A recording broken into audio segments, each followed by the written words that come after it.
The other day, I commented my thoughts on the Garmin InReach Mini after using it for a couple years, and after I did, it occurred to me I've never actually reviewed it.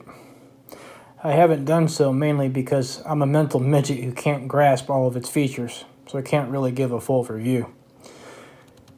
So instead of review, I'll just offer my nickels worth on my experiences with it and go over some of the back-end features that I do use. So, after using the Garmin InReach Mini for a couple years in the field, I can offer these 5 thoughts. Number 1, in terms of satellite communication, it is not 100% reliable. I'd say most of the time it is 90 to 95% reliable. Reliability suffers if you enter a topographical feature where you're walled up, so to speak, such as this deep drainage. Consider areas like this a dead space in terms of communication.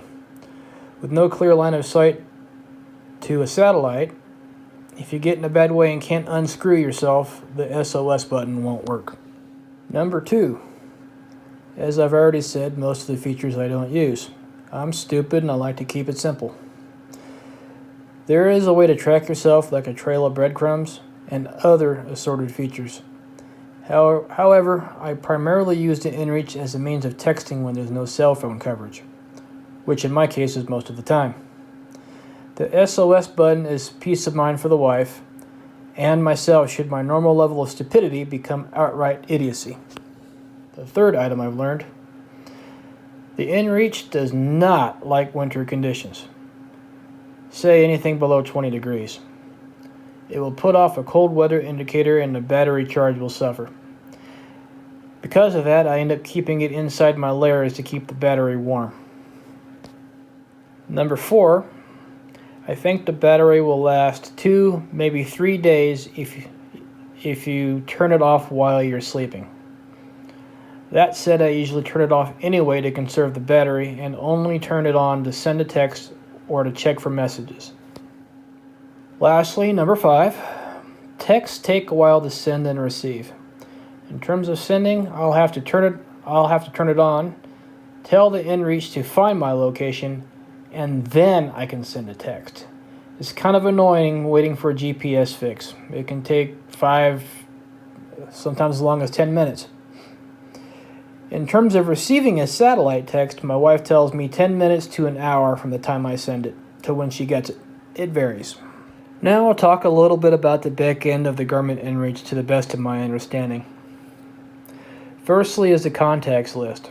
The InReach will only send messages to someone on your contact list, either via email, directly to their phone in the form of a text message, or both at the same time if you want to dish out a big heaping helping of spam.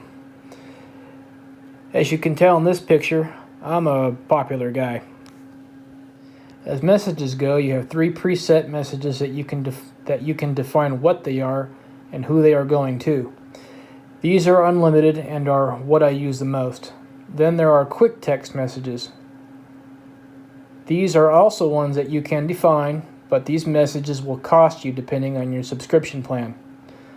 Both types of messages you set up in your account, then sync them directly to your InReach on your computer via a USB cable. When you send a message, it will look something like the right side of this picture on the receiving person's phone, with a location link if you wanted to send one. When a recipient clicks on the link, it will bring up a map with your exact location, which looks something like this. You know how you're always supposed to give someone your planned location on a map before you go? It doesn't get much better than this.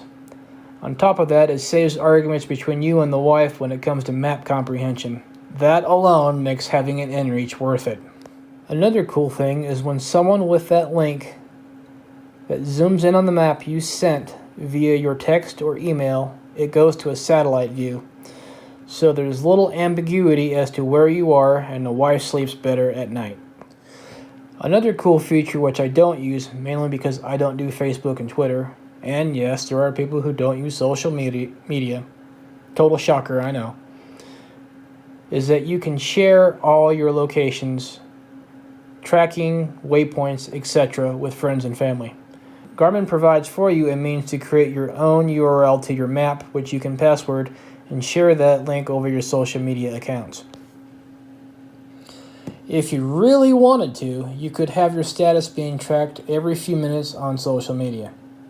Not my thing, but it's there if you wanted to do it.